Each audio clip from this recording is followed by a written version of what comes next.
Inkling's roller is one of her main ways of taking stocks, since landing the roller at higher percents gives you a free up smash or forward smash.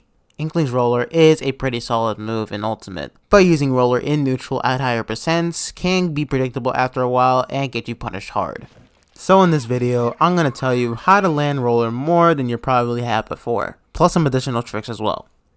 If you enjoyed the video, make sure to subscribe to the channel and leave a like, and check out the other videos I made on Inkling already. I made quite a few videos on Inkling already, for example her combo game and her ledge trapping, and I am planning to make more videos on Inkling on some of her moves, for example this one. So with the intro out of the way, let's get started with today's video. The first thing I want to talk about with Inkling's roller is in neutral.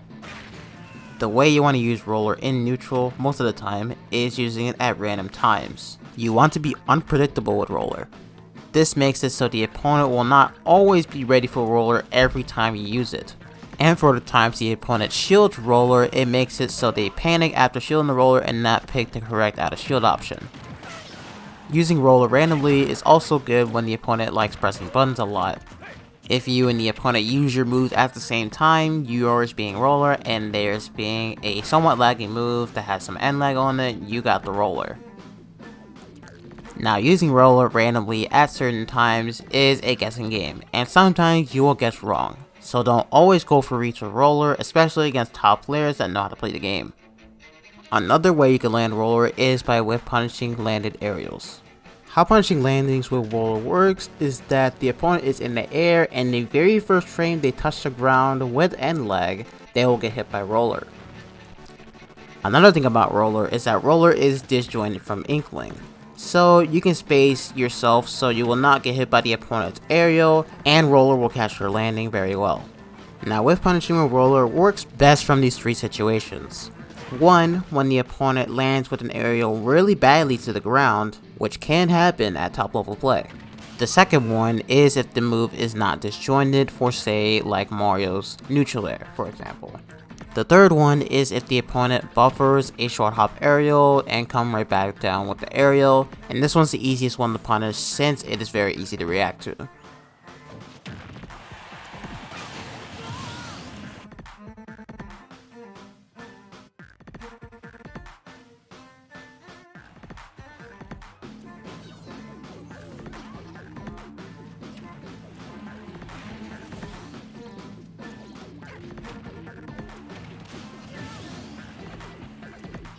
Now all these work the best if the opponent lands literally on top of roller. Rolling into them isn't as consistent since the opponent usually have not that much end lag and you only have a couple of frames to punish them by rolling into them with roller, and roller may not make it in time. But rolling into the opponent with roller is good if the opponent does an option right after they land with an aerial, like a spot dodge, an attack, or roll away. It is also important for the opponent to not always land with an aerial, like doing a double jump, a tomahawk, attack, or something along those lines so you're not predictable. So the next thing I want to talk about with roller is when you're in advantage state, specifically on tech chasing. Now in my tech chasing guide of Inkling, I mostly went in depth of how to tech chase with roller specifically, so I won't go too much in depth here. The gist of it is that a lot of the time you can cover pretty much every option with roller if you guess correctly. If the opponent techs and plays after getting into a tech chase situation, roller will cover that very easily, and it also covers roll away as well. Now the opponent is pretty much conditioned to miss their tech every time since they don't want to get rolled and die at like 80. So if they miss their tech, make sure to do a jab log and do a backdash roller most of the time because the opponent usually mashes roll in or get up attack to get out really fast. This is especially the case if the opponent is in the corner.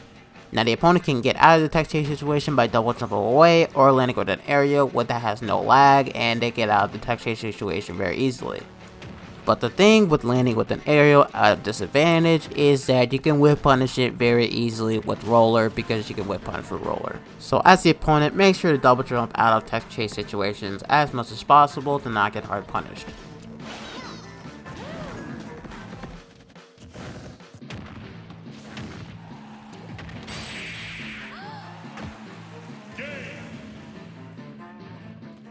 Using roller in disadvantage is when roller gets a little bit more interesting.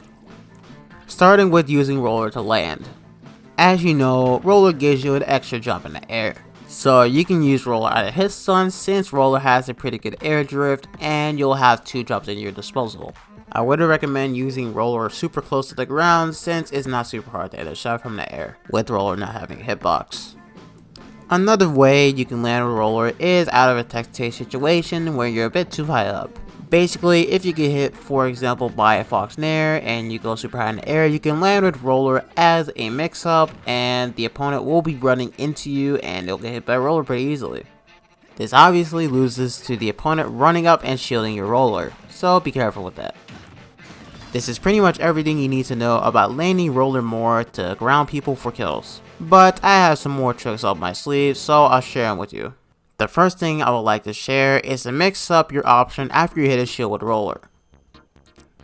As you know, there are many options you can do after hitting a shield with roller, like staying there, keep rolling, jumping, jump air dodge to the ground, and maybe a couple more that I haven't listed.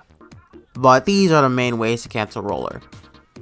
Now obviously, if the opponent has the correct and fastest out of shield options to deal with roller, mixing up your options won't really matter that much at all.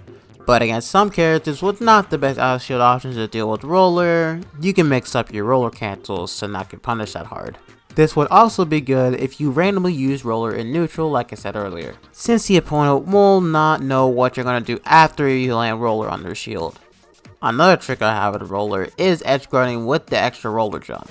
Using aerial roller has a ton of airspeed when you use it, which makes it good for going off stage super fast and covering low and high recoveries. One other trick you can do with roller is doing combos with the aerial roller, the one that has a launch angle. There are actually a ton of combos you can do with aerial roller, so I'll show them off right here. One thing to note about aerial roller is that sometimes aerial roller makes it so the opponent cannot DI the move at all, and sometimes you can, so sometimes these combos will just work randomly.